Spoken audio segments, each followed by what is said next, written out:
start with an illustration from voting. This circle represents 100% of the people in any given voting district. This is an illustration. It could be whatever congressional district we're in. It could be the state of Florida. Doesn't matter. It's an illustration. And we're going to assume, for the purpose of our illustration, a two-way race, two people, right? Two, 1, 2. Good.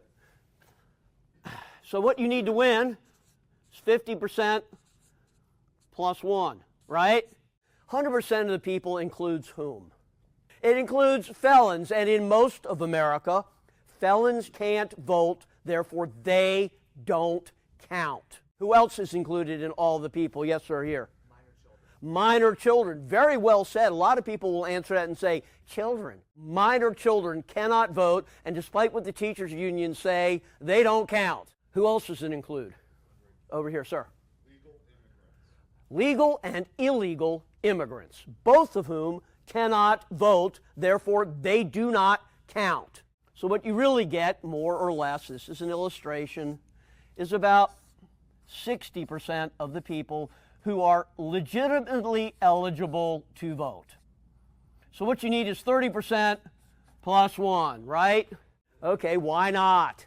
Yeah, they're not registered to vote, and if they're not registered to vote, they don't count. And approximately 2/3 of the people that are eligible to vote are registered. You may meet somebody sometime that says, aha, Menico, I know how we're going to win. We're going to register people to vote. Run. Do not walk from that person. He is an idiot. There's a highly technical reason they are not registered to vote. They don't care.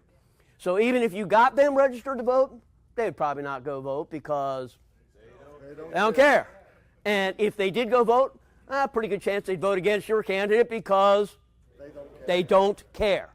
Every now and again, there is a politician or a policy that comes along that turns I don't cares into I cares. It's infrequent, but it definitely happens, and when it does, if it's your politician or your policy, and you can identify your people, then by all means, register them to vote. Anybody think of an example? Obama, when? 8, and I would argue 12. Donald J. Trump was definitely a force that took I don't cares, frankly, from both sides, and turned them into I cares. There's another person, he got mentioned 3 or 4 or 5 times during introduction. Ron Paul in 2008 and 2012, and truly throughout his whole lifetime, turned I don't cares into I cares. Then there are the more normal circumstances of politicians who turn I don't care, I cares into I don't cares. Hillary Clinton, Mitt Romney, John McCain, Bob Dole. Yeah, it's a real rogues gallery. What you get is about 20% of the people are eligible and registered to vote. So what you need to win is 20% plus 1, right? Why not? Correct. Voter turnout, man, it's the biggest variable in every election.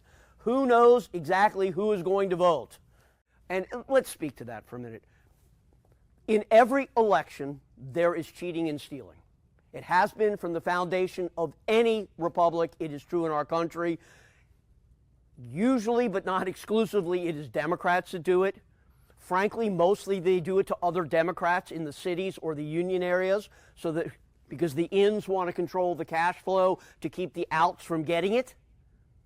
But, you know, the same techniques of voting people at the end of the day who didn't vote by finding anybody on the street and running them through the polls, which is why they don't want IDs, because that takes that away, or at least makes it much harder. Plus now you get mail-in voting, plus they send people into nursing homes, and dearie, you don't want to vote for this guy, do you? It's all developed, and with COVID rules and the mail-in balloting, they got to exploit what they've been doing for decades massively. But by massively, I mean 0.5 to 1%. They're not stealing 50% of the vote.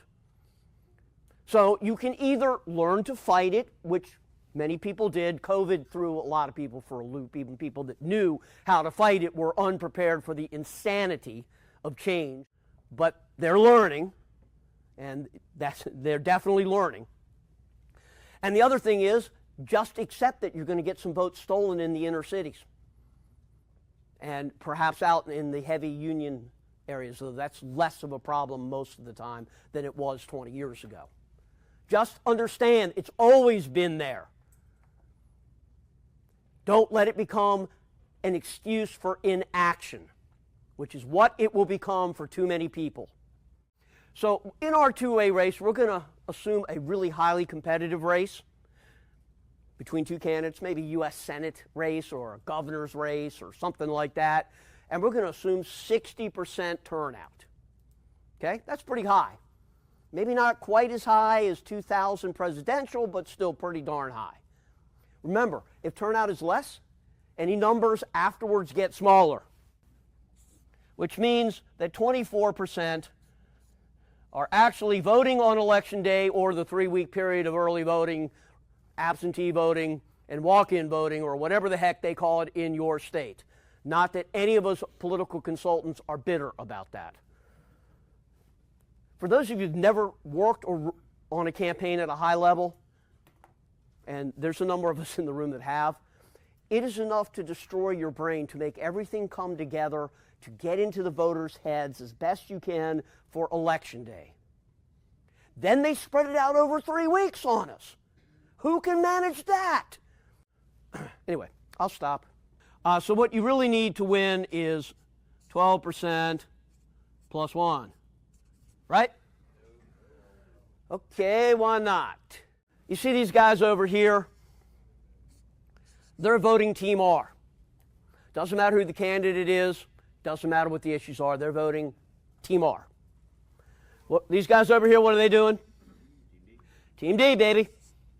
And because it's true in a lot of places, and it's my illustration, we're going to give 8% to these guys, and we're going to give 8% to these guys.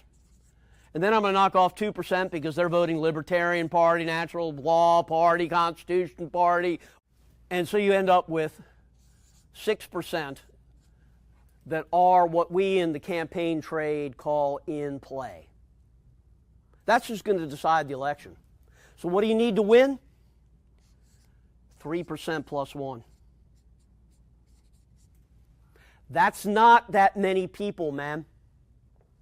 And in a state house race, there's not a person in this room that couldn't influence that, and therefore be a threat to a politician. You want to know how to be feared in politics? Start threatening that. And remember, this was a 60% turnout. If turnout's only 40%, your 6 becomes 4, your 3 becomes 2. Turnout is 20%, your 6 becomes 2, your 3 becomes 1%. Any smart person that's willing to work hard could have an impact on that. When you say, okay, that's how the general elections work, but, what about primaries? Same thing. Both parties have wings, for lack of a better term. You may not think that the Democrats have wings, but they do. And let me tell you, friends, when you're mobilizing in a primary where turnout could be 10%, 5%, 3%, you're talking really small numbers of people to make a difference. The point of this whole exercise is twofold. One, to get you actually thinking about the nuts and bolts of the campaign side of politics, the election season side of politics. Because there's an election season and a legislative season. And we're going to talk about both of them in detail. But the key to being feared is the election season.